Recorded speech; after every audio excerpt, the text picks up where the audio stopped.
Et salut tout le monde, c'est Méga Informatique et aujourd'hui on se retrouve pour une nouvelle vidéo où je vais vous montrer comment installer un SSD dans un MacBook Pro. C'est parti!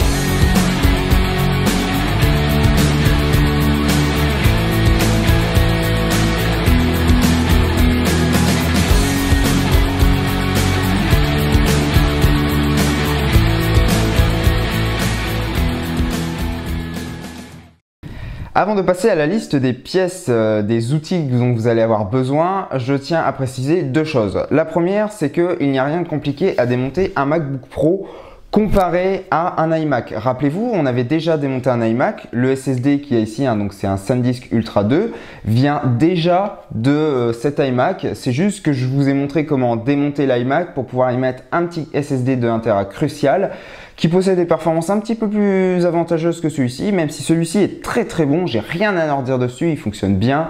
Je lui en ai envoyé pas mal dans la tronche avec du montage Final Cut et tout, de la 4K, et il s'en sort très bien. La deuxième chose que j'avais envie de vous dire, c'est que j'avais également pour projet d'installer un SSD dans ce Mac là, tout simplement parce que c'est l'ordinateur dont je me sers principalement quand je me déplace, qui me sert également au montage. C'est pour ça qu'il a un i5, il a de bonnes performances, mais voilà, il a son disque dur de 500 Go qui commence d'une part à poser problème au terme de capacité et d'autre part en termes de performance, même si les Macs se débrouillent généralement très bien avec des SSD des disques durs à plateau. Donc c'est pour ça que je vais installer le SSD et je me suis dit pourquoi ne pas vous en faire une petite vidéo. Au niveau du matériel dont vous allez avoir besoin, il est très pauvre. Si jamais vous avez une petite sacoche avec des tournevis de précision comme ceux-là, vous avez quasiment 90% du matériel. Il faudra juste rajouter à ça un tournevis Torx 6, donc de taille 6, comme vous pouvez le voir. S'il fait sa mise au point, voilà, donc T6. Si vous avez une petite boîte avec plein d'embouts et un tournevis dedans, c'est encore mieux parce qu'en théorie, vous l'avez déjà. Mais voilà, vous avez juste besoin d'un cruciforme. Si vous voulez démonter l'ordinateur, accédez à la trappe pour changer la RAM, la batterie, tout ce que vous voulez. Si jamais vous avez besoin de démonter le disque dur, il vous faudra un tournevis Torx 6 pour pouvoir démonter les attaches qui se trouvent dessus. La première étape, ça va être de retourner la machine pour pouvoir accéder aux vis qui se trouvent en dessous. Donc vous en avez 10 à enlever, donc 4 en haut, 4 en bas et 2 sur les côtés. Pour ça, il suffit juste de se munir d'un tournevis cruciforme. Alors, je tiens à préciser qu'il n'y a pas de piège. Toutes les vis ont la même taille à l'exception de ces trois-là. Quand vous mettez l'ordinateur de ce côté-là, c'est-à-dire la charnière vers l'extérieur et non pas vers vous, les trois du haut, donc celle-ci, celle-ci et celle-ci, sont plus longues. Elles sont interchangeables entre elles puisqu'elles ont la même grandeur, mais elles sont différentes des autres. Donc ce que vous pouvez faire, c'est en les démontant, soit vous les dévissez comme ça et vous les mettez en face si vous avez la place, ou si vous avez peur de les perdre, vous pouvez également, comme moi, puisqu'elles sont assez petites, les mettre dans un petit pot de côté et les remettre correctement juste après. Donc comme je vous expliquais, elles ont toutes la même taille, elles sont toutes interchangeables, sauf les trois du haut. Voilà, une fois toutes les vis retirées, on va pouvoir enlever le cache. Donc pour ça, on a juste à tirer légèrement dessus. Il n'y a pas de nappe, c'est juste posé. Et on a accès à l'ordinateur, donc le cœur de l'ordinateur. Il n'est pas très poussiéreux comme vous pouvez le voir, puisque tout simplement je l'ai nettoyé il n'y a pas si longtemps que ça. Je l'ai dépoussiéré il n'y a pas si longtemps que ça, puisque j'ai changé la RAM dedans. Donc voilà, il est propre. Mais vous, c'est le moment de passer peut-être un petit coup de soufflette si vous voyez qu'il y a des choses qui ne vont pas. Donc on retrouve l'intérieur de l'ordinateur, l'intégralité. Donc la carte mère avec son ventilateur ici, un petit peu comme un ordinateur portable PC standard. Le lecteur graveur CD-DVD, la batterie qui se trouve juste ici et le disque dur qu'on va devoir changer par un SSD. Pour démonter le disque, on ne va pas tirer sur la languette transparente qui est juste ici tout de suite, ça ne viendra pas de toute façon. On va à nouveau prendre notre tournevis cruciforme et on a deux vis à retirer, donc je vais vous mettre un petit peu de lumière. On a celle-ci juste ici et celle-ci ici. Les deux que vous avez là, ce n'est pas nécessaire de les enlever puisque en fait on pourra basculer le disque dur, donc voilà, et puis ça servira pas à grand chose. Donc on va démonter les deux vis qui se trouvent ici. Pas besoin de les sortir de l'attache, vous allez voir pourquoi. Donc vous avez juste à dévisser Voilà, et ensuite vous retirez délicatement l'attache et vous la posez dans un coin. Et donc là vous avez accès au disque dur, vous allez pouvoir tirer gentiment le disque dur vers vous avec la languette. Faites bien attention puisque juste en dessous vous avez la nappe SATA, donc il faut faire gaffe de ne pas l'arracher et vous tirez en fait délicatement sur le connecteur SATA pour désengager le disque dur.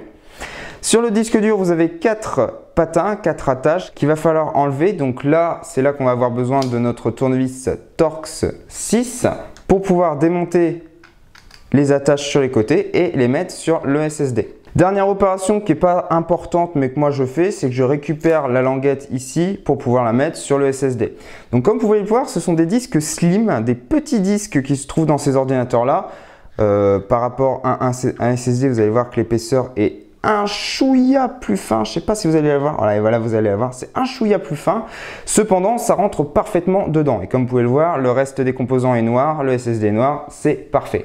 Donc, ce qu'il ne reste plus qu'à faire, c'est de refixer les patins sur les côtés du SSD, remettre le SSD. Donc ça, je vais le faire en vidéo. Je vais le faire en accéléré. Voilà. Donc, je mets le patin dans le pas de vis qui se trouve juste ici. Et je le refixe avec mon Torx 6. Voilà, donc j'ai fini de remettre les attaches. Autre avantage du SSD comparé au disque dur à plateau, c'est qu'il ne va pas vibrer. C'est pour ça que je vous ai dit tout à l'heure qu'il faut les serrer, mais pas trop, parce que ça ne sert à rien, il ne va pas y avoir de vibration, donc ça ne va pas se dévisser. Et en plus, même si c'est fait pour, même s'il y a des cylindres blocs pour éviter de transmettre les vibrations d'un disque dur à plateau dans cet emplacement-là, à la carte mère qui a des soudures très fines et qui peuvent casser à la longue, voilà, c'est toujours mieux de mettre un SSD. Donc, on va pouvoir le rebrancher. Hop. Et pour le remonter, donc on suit la procédure arrière. Donc, hop, voilà, on le place. Ensuite, on remet la petite barre de maintien. Alors, avant, je vais remettre hop, la petite languette. Si j'arrive à le sortir, alors vous voyez, j'ai pas la petite languette, donc ça va être un petit peu plus compliqué à sortir. Voilà, donc je vais remettre la petite languette ici sur le côté. Alors, normalement la colle elle tient encore assez bien, sinon ne pas hésiter à en remettre. Voilà, et on remet la petite barre noire et il n'y a plus qu'à revisser avec un cruciforme. Voilà, donc le disque dur est changé par un SSD. Donc comme vous pouvez le voir, je vais dézoomer un petit peu. L'intérieur de l'ordinateur, c'est des composants noirs. Donc le disque dur ne jure pas. Ça reste noir comparé à la batterie. Donc là, ce que vous pouvez faire, si vous ne l'avez pas déjà fait, c'est passer un petit coup de soufflette. Moi, ça va être non puisque je l'ai déjà fait.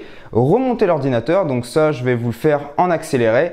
Et évidemment, cloner pour ma part l'ancien disque vers le SSD. Donc pour moi, j'utilise un ordinateur, donc j'utilise Carbon Copy Cloner entre autres. Donc c'est déjà fait, il est déjà chargé, et démarrer pour voir si tout fonctionne correctement. Bien, on se retrouve plusieurs heures après que j'ai fini le remontage de l'ordinateur, tout simplement parce que j'avais oublié de restaurer la partition Bootcamp sur cet ordinateur là. Donc je me suis dit, plutôt que réinstaller Bootcamp, autant carrément récupérer sa partition, c'est plus rapide.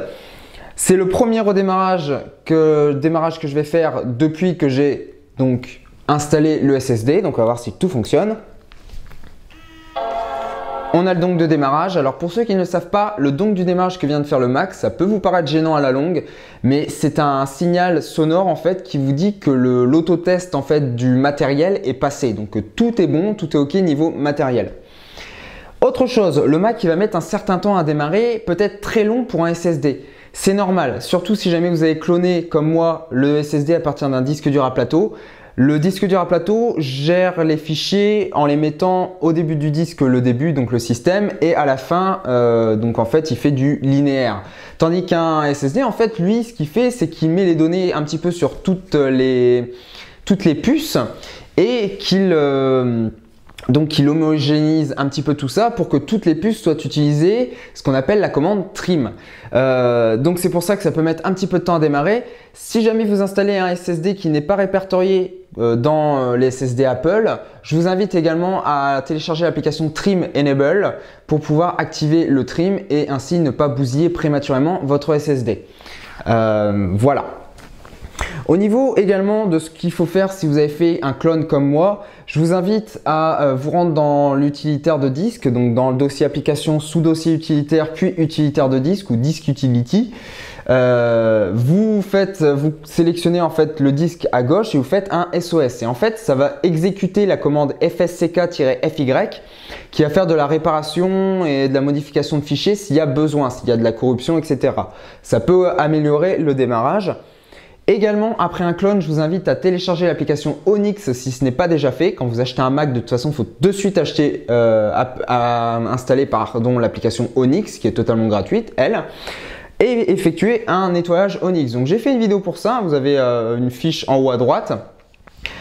Et donc ça va vous donner en fait tout simplement un certain nombre de choses à nettoyer et ça peut améliorer le démarrage. N'hésitez pas également à vérifier que vos applications qui se lancent au démarrage ne soient pas trop gourmandes. Pour un SSD, ça devrait aller. Mais par exemple, moi, j'ai cette application-là qui ne me sert plus. J'ai un message d'erreur. C'est l'application End Off que je vais désinstaller. Mais voilà, ça peut ralentir un petit peu plus le démarrage. Mais bon, c'est pas très grave. Si vraiment le clone n'est pas fiable, ce que je vous conseille, c'est peut-être ce que je fais moi le plus souvent. Vous clonez votre disque pour retrouver votre environnement et vous faites une sauvegarde Time Machine si ce n'est pas déjà fait. Si jamais vous avez l'habitude de sauvegarder via Time Machine, je vous invite directement à ne pas passer par le clone, réinstaller proprement macOS et ensuite migrer vos données du disque dur Time Machine vers votre ordinateur. Ça fera juste comme si vous veniez d'installer une machine propre, donc elle sera plus rapide, elle sera plus efficace et ça purgera un certain nombre de fichiers. Et croyez-moi, c'est utile parce que quand je suis passé de mon SSD SanDisk au SSD Crucial et que j'ai fait cette restauration-là, j'ai gagné environ 50 Go. Donc c'est qu'il y avait pas mal de fichiers système qui n'avaient pas été supprimés. Voilà, donc c'est tout pour cette vidéo. Comme d'habitude, je vous invite à la partager un maximum sur les réseaux sociaux Facebook, Twitter. C'est le meilleur moyen de m'aider si mon travail vous plaît. C'est le meilleur moyen de me faire connaître. Voilà, si vous vous abonnez à la chaîne, pour ceux qui ne sont pas abonnés, je vous invite à cliquer sur la cloche qui se trouve à droite du bouton s'abonner et de cocher la case m'envoyer les nouvelles notifications pour que vous soyez prévenus à chaque fois que je sors une nouvelle vidéo. Comme ça, vous ne loupez rien. Et il ne me reste plus qu'à vous souhaiter une très bonne soirée, journée, nuit, ça dépend quand est-ce que vous regardez cette vidéo. Et à très bientôt sur la chaîne Gain Informatique. Salut!